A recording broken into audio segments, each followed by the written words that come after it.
ఒకలాగా లోపల ఒకలాగా జీవించే వారికి మనం ఉన్నాం. ఈరోజు నీ మాటలు వింటున్న ప్రియమైన సహోదరులరా, మరి శరీరానికి వ్యాధి కలిగినప్పుడు చాలా చింతించి చాలా మందిని సంప్రదించి వైద్యం చేయించుకొని బాగుపడుతున్నాం కదా. మరి మరి ఆత్మకు పట్టిన కపటం ఎవరో విడిపించగలరు? రెండోది అంటే సామెతల గ్రంథం 15:13 మనోదుఖం వలన ఆత్మ నలిగిపోను అని రాయబడింది. మనోవేదన ఒక రకమైన చింత ప్రతి ఒక్కరూ మన హృదయాల్లో కలిగి ఉన్నాం. పైకి నవ్వుతూ ఉన్నప్పటికీ కొన్ని విషయాలను బట్టి మన అంతరంగంలో మరి చాలా చింతిస్తూ ఉంటాం. నెమ్మది లేని, శాంతి లేని, సమాధానం లేని జీవితాన్ని జీవిస్తున్నాం. దీనికి కారణం ఏంటంటే అన్నీ బాగానే ఉన్నాయి, కానీ మన అంతరంగంలో ఉన్న ఈ ఆత్మలో ఉన్న మరి కప్తం వల్ల, ఆత్మకు కలిగిన దుస్థితి వల్ల మనందరం కూడా మనోదుఖం కలిగినాం. యెషయా గ్రంథం 6:13 భారభరితమైన ఆత్మను రాయబడింది. అనగా మరి మనందరం కూడా కొన్ని రకాలైన భారాలతో పీడించబడతా ఉన్నాం.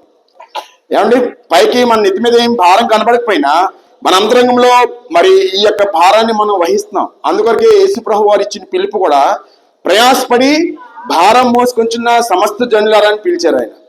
అనగా ప్రతి మనిషి కూడా మరి కొన్ని రకాలైన భారాలు, మరి ఏదో పైకి కనబడే కుటుంబ భారం, ఆర్థిక భారం, ఈ భారాల గురించి నేను మాట్లాడట్లేదు, కానీ మన ఆత్మలో ఉన్న ఈ యొక్క భారము లేకపోతే ఈ చెర గురించి నేను చెప్తాను. పేతురు రాసిన మొదటి పత్రిక 3:19 చెరలో ఉన్న ఆత్మ. కాబట్టి ఈరోజు నీ మాటలు వెంటనే మీరు ఆలోచన చేయండి. మన శరీరానికి ఏదైనా మరి అనారోగ్యం కలిగినప్పుడు చాలా మరి చింతిస్తాం, చాలా మందిని సంప్రదిస్తాం, టాబ్లెట్స్ వాడతాం, మరి నయం కావడానికి ప్రయత్నం చేస్తాం. కాబట్టి ఈ విధంగా మరి కపటం కలిగిన ఆత్మ, మనోదుఖంతో ఉన్న ఆత్మ, భారభరితమైన ఆత్మ, చెరలో ఉన్న ఆత్మ, ఇది మన ఆత్మ యొక్క స్థితి. ఏంటి ఈ యొక్క కపటము, ఏంటి ఈ యొక్క మనోదుఖము, ఏంటి భారభరితము అని మనం ఆలోచన చేస్తే దేవుని వాక్యం చెప్తా ఉంది. మరి పాపము చేయు ప్రతివాడు పాపమునకు దాసుడు. ఈ రోజున ఈ మాట్లాడిన ప్రియమైన సహోదరులారా, మన ఆత్మకు పట్టిన మురికి లేదా మన ఆత్మకు పట్టిన కపటము, మన ఆత్మలో ఉన్న యొక్క భారం ఏంటంటే ఈ పాపము. అందుకని దేవుని వాక్యం చెప్తా ఉంది. రోమీయులకు రాసిన పత్రిక 3:10 మనం చూస్తాం, ఏ భేదమును లేదు, అందరిని పాపం చేసి దేవుడు అనుగ్రహించి మహిమను పొందలేదు. మత, కుల, జాతి, మరి లింగ, భాష, ఏ భేదం లేదు. మనందరిలోనే ఒక కామన్ ప్రాపర్టీ ఏంటంటే, సామాన్యమైన ఒక ధర్మం ఏంటంటే, పాపం చేత మనందరం కూడా పీడించబడతా ఉన్నాం. పాపం వలన మనం మనోదుఖం కలిగి ఉన్నాం. పాపం వలన కపటమైన జీవితాలు జీవిస్తున్నాం. పాపం వలన మనం మరి చెరపట్టబడ్డాం. మరి ఇటువంటి పాపపు స్థితి ఉన్న ఆత్మకి మరి కలిగే ఉన్నతమైన మరి విడుదలనే మనం రక్షణ అని పిలుస్తూ ఉంటాం. రక్షణ అంటే ఏంటనుకున్నారు? సాధారణంగా మనం ఈ పదాలను బయట వాడుతూ ఉంటాం. రక్షించండి, రక్షించండి, రక్షించండి అని ఒక వ్యక్తి ఆపదలో ఉన్నప్పుడు అడుస్తాడు, తన శరీరానికి కలిగిన శ్రమను బట్టి. కానీ నిజమైన రక్షణ ఏంటంటే, ఈ చెరలో ఉన్న ఆత్మ, భారభరితమైన ఆత్మ, మనోదుఖం కలిగిన ఆత్మ, కపటం కలిగిన ఈ ఆత్మ విడిపింపబడుట మరి రక్షణ అయినది. దీన్ని ఆత్మరక్షణ అని అంటాం. ఆత్మరక్షణ.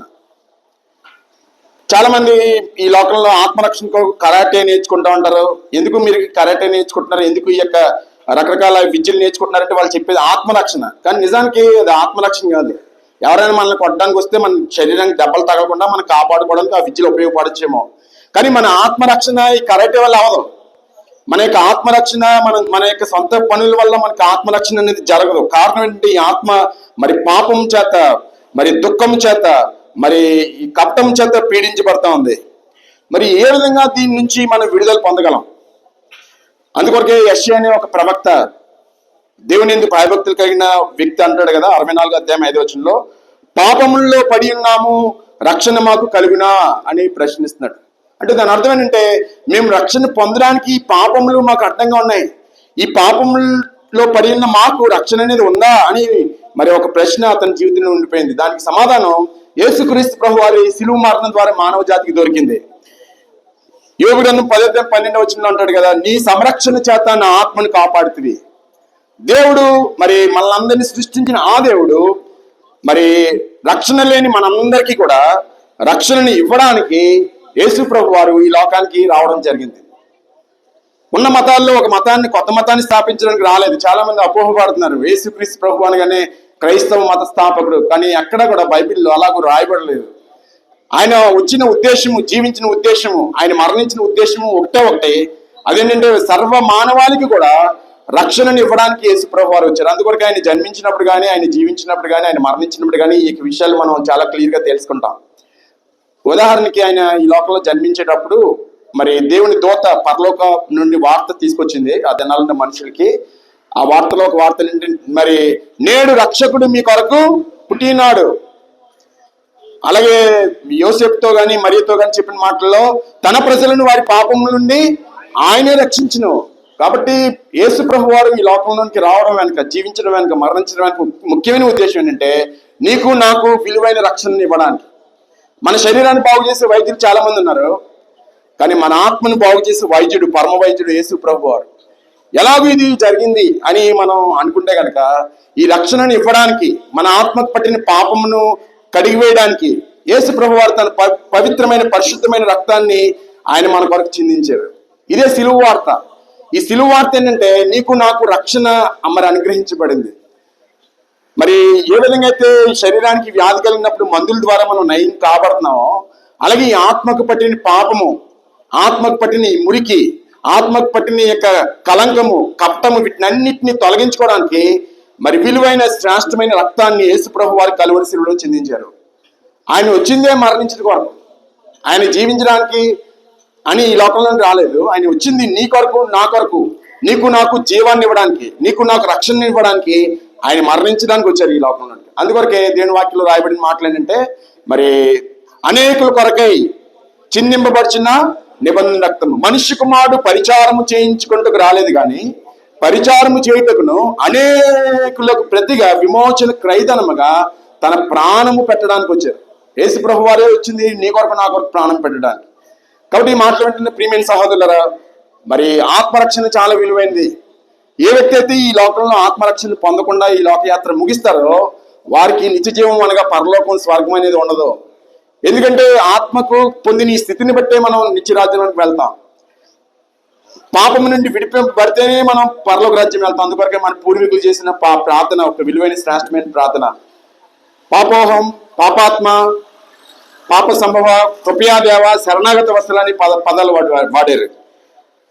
అనగా దాని అర్థం ఏంటంటే నేను పాపమైనాను, నా ఆత్మ కూడా పాపంతో ఉండిపోయింది, పాపమే జరుగుతుంది, కృపగల దేవుడా నన్ను రక్షించని ఒక భక్తుడు చేసిన ప్రార్థన. బైబిల్లో భక్తుడు ఇలాగ ప్రార్థన చేసి నేను మేలైనది చేయనరియు నేను చేయలేకపోతున్నాను, నన్ను ఈ భయంకరమైన పాపం నుంచి నన్ను ఎవరు విడిపిస్తారు అని ప్రార్థన చేశాడు. కాబట్టి ఈ ప్రార్థనలన్నిటికీ సమాధానంగా యేసు ప్రభు వారి సిలువలో సమాధానం చెప్పారు. ఇదిగో నేను మీ కొరకు నా రక్తాన్ని చిందిస్తా ఉన్నాను. మన చేతులతో చేసిన అపరాధముల కొరకు ఆయన చేతుల్లో మేకులు కొట్టబడ్డాయి. మన కాళ్ళతో నడిచిన పాపం నడకల కొరకు ఆయన కాళ్ళలో మేకులు కొట్టబడ్డాయి. మన శరీరంతో చేసిన ప్రతి పాపం కొరకు ఆయన శరీరం అంతా జల్లెడిగా చేయబడింది. మన తలతో చేసిన తలంపులు పాపముల కొరకే తల మీద మండల కిరీటం గుచ్చబడింది. ఇదంతా దేని కొరకు? నీ కొరకు, నా కొరకు ఆ శ్రమను ఆయన అనుభవించారు.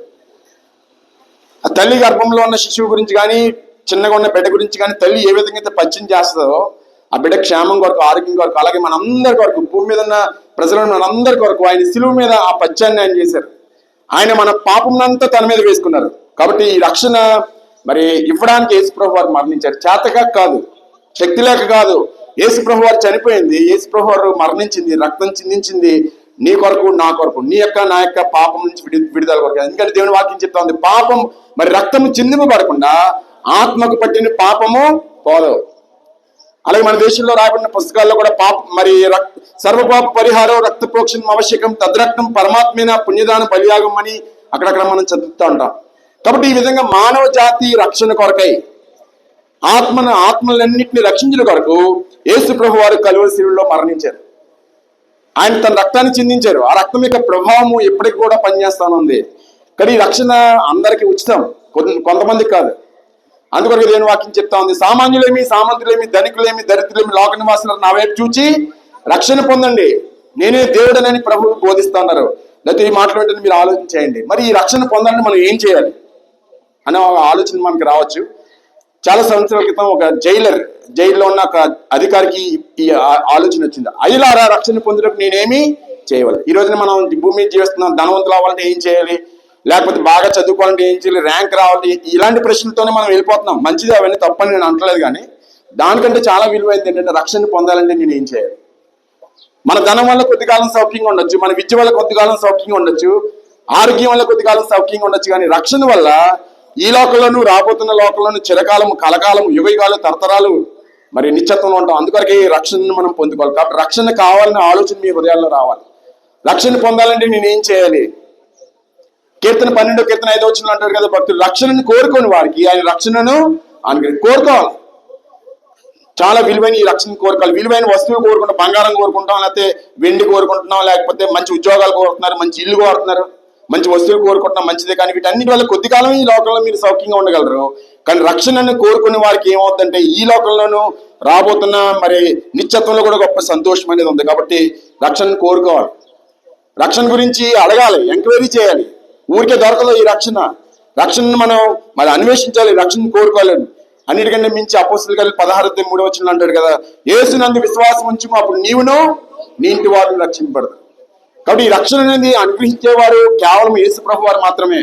ఈ లోకంలో అనేకులు ఉన్నప్పటికీ ఏ ఒక్కరూ ఇవ్వని ఈ రక్షణను యేసు ప్రభు వారు ఇస్తున్నారు. ఇందాక చదివిన వాక్య భాగంలో ఈ నామం వల్లనే తప్ప మరి ఏ నామం వల్ల మనకు రక్షణ కలగదు. భూమి క్రింద ఉన్న ఈ నామంలోనే మనం రక్షణ పొందవలను. కాబట్టి అందుకొరకే ఈ యొక్క సువార్తను మీకు వినిపిస్తున్నాం. ఇది మత సంబంధమైన వార్త కాదు. ఏమంటే చాలా మంది ఇక్కడ నిలబడి చెప్పగానే ఇలా మత ప్రచారం చేస్తున్నారు. మత ప్రచారం కాదు ఇది. ఇదేంటంటే ప్రభు మనకు అనుగ్రహించిన రక్షణ గురించిన సుసమాచారం. అయితే ఈ మాటలు మీరు ఆలోచన చేయాలని ప్రభు పేట మిమ్మల్ని కోరుతున్నాను. అపోస్తలుడైన పౌలు కొరింథీయులకు రాస్తే 15:2 అంటాడు కదా, ఈ సువార్త వల్లనే మనం రక్షింపబడదాం. మా మట్టుకు మేము ఇక్కడ నిలబడిన మేము కూడా ఇలాగూ ఒకనొకప్పుడు చెప్పబడిన సువార్తను నమ్మి విశ్వసించి మా ఆత్మకు పట్టిన పాపమును ప్రభు సన్నిధిలో ఒప్పుకొని విడిచిపెట్టి ఆయన రక్తం చేత కడగబడి రక్షణ పొంది అదే రక్షణని మీకు ప్రకటన చేస్తున్నాం. కాబట్టి అయితే ఆలోచన చేయండి. రక్షణ విలువైనది, శ్రేష్టమైనది. ఎందుకంటే ఆత్మ చిరకాలం ఉంటది. నువ్వెంతో మరి చూసి మురిసిపోతావు, నీ శరీరం ఎల్లప్పుడూ ఉండదు. ఏదో రోజున మట్టిలో మట్టిగా లేకపోతే ధూళిగా అయిపోద్ది. కానీ ఆత్మ చిరకాలం ఉండి ఈ ఆత్మకు రక్షణను యేసు ప్రభు వారు ఇవ్వడానికి ఇష్టపడతాను. అందుకొరకు హెబ్రీయులకు రాసిన పత్రికలో అపోస్తలుడైన పౌలు ఏమంటాడంటే, ఎంత గొప్ప రక్షణను నిర్లక్ష్యం చేసి నేను ఎలాగో తప్పించుకుంటాం. కాబట్టి ఎంత గొప్ప రక్షణ ఉచితంగా ఇవ్వబడతా ఉంది. 1 గ్రామ్ బంగారం ఈ రోజున 15,000 ఎంత ఉంది ఏమండి? అలాంటిది బంగారం కంటే అన్నిటికంటే చాలా విలువైందంటే తెలుసా రక్షణ.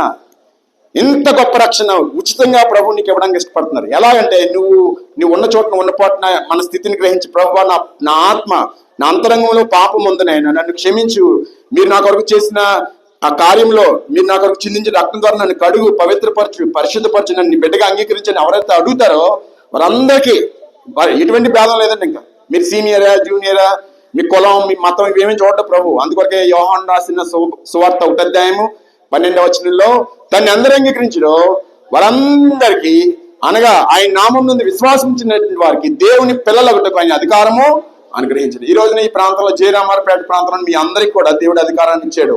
ఏంటి అధికారం అంటే ఆత్మరక్షణను పొందే అధికారం. మరి మీరు ఉపయోగించుకుంటారా? ఉపయోగించుకోవాలంటే ఏం చేయాలంటే మనం ఈ రక్షణ కోరుకోవాలి, రక్షణ అనుగ్రహించే ప్రభు వైపు చూడాలి. మరి ఆయన మనం రక్షించడానికి సిద్ధపడతాను. మన ఆత్మకు పట్టిన పాపము, మన ఆత్మకు పట్టిన శాపం నుంచి విడిపించే రక్షణ ఇవ్వడానికి ప్రభు ఇష్టపడుతున్నారు. ఆయన చేతులు మన వైపు చాపబడినాయి. లోబడినాలని ప్రతి వైపు దినమంతా నా చేతులు చాపుతాను. ఒకవేళ మీరు ఎప్పటివరకు ప్రభుని ద్వేషించి దూషించి హింసించి లేకపోతే చెడ్డ మాటలుగా మీరు మాట్లాడి ఉండుండొచ్చు, అయినప్పటికీ కూడా దేవుడు మనల్ని ప్రేమిస్తున్నాడు. ఎందుకంటే ఆయన మనల్ని అందరినీ సృష్టించిన సృష్టికర్త, మన తండ్రి. కొన్ని సందర్భాల్లో తల్లిదండ్రుల పట్ల పిల్లలు మరి చెడ్డగా ప్రవర్తించిన ప్రేమగల తల్లిదండ్రులు ఎలాగైతే చేర్చుకుంటారో అంతకంటే ఎక్కువగా ప్రభు మనల్ని చేర్చుకోవడానికి ఇష్టపడుతున్నారు. కాబట్టి మరింత సమాచారం కొరకు మీకు ఇవ్వబడిన పుస్తకాలు అయితే ప్రేమతో చదవండి, ఏదో మూల పెట్టేయద్దు. చాలా విలువైన శ్రేష్టమైన సంగతులు దాంట్లో ఉన్నాయి.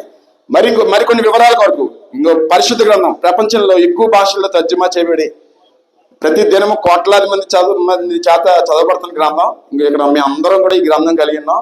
ఇది మత గ్రంథం కాదు, ఈ లోకం నుండి పరలోకానికి వెళ్ళడానికి మనిషికి దారి చూపించేది. మన దేశంలో ఉన్నటువంటి వారు అనేకులు మహాత్ములైనటువంటి వారు ఈ యొక్క గ్రంథాన్ని చదివారు. స్వామి వివేకానంద, అలాగే మహాత్మా గాంధీ, మరి అలాగే రాజకీయ నాయకులు అనేకులు మరి మంచి కార్యక్రమాలు చేయడం వెనుక ఈ వాక్యం ఆధారంగా ఉంది. అలాగే మంచి ప్రవర్తనలోకి రావడానికి కూడా ఈ వాక్యం ఆధారంగా ఉంది. అయితే ఈ వాక్యాలు మీరు సంపాదించి చదవండి. మరింత సమాచారం కొరకు మన ప్రాంతంలో జయరామారపేట నొనుగుపుల వారి వీధిలో యేసు మందిరం తరపున మీకు ప్రత్యేకమైన ఆహ్వానం తెలియజేస్తున్నాం. మరింత సమాచారాన్ని మీకు అందివ్వడానికి మీ యొక్క వ్యక్తిగతమైన అవసరాల కొరకే ప్రార్థన చేయడానికి సంఘంగా సేవకులుగా సిద్ధంగా ఉన్నాం. దేవుడు మిమ్మల్ని మీ కుటుంబాన్ని నిండుగా దీవించి ఈ ఆత్మరక్షణను అనుగ్రహించింది గాక. ఆమేన్. ఈ విధంగా ఈ ఆత్మరక్షణను ప్రపంచాన్ని అందరికీ ఇవ్వడమే లోక కళ్యాణం అంటారు. లోక కళ్యాణం అంటే మనం ఏదో అనుకుంటాం. లోకంలో ఉన్న వాళ్ళందరూ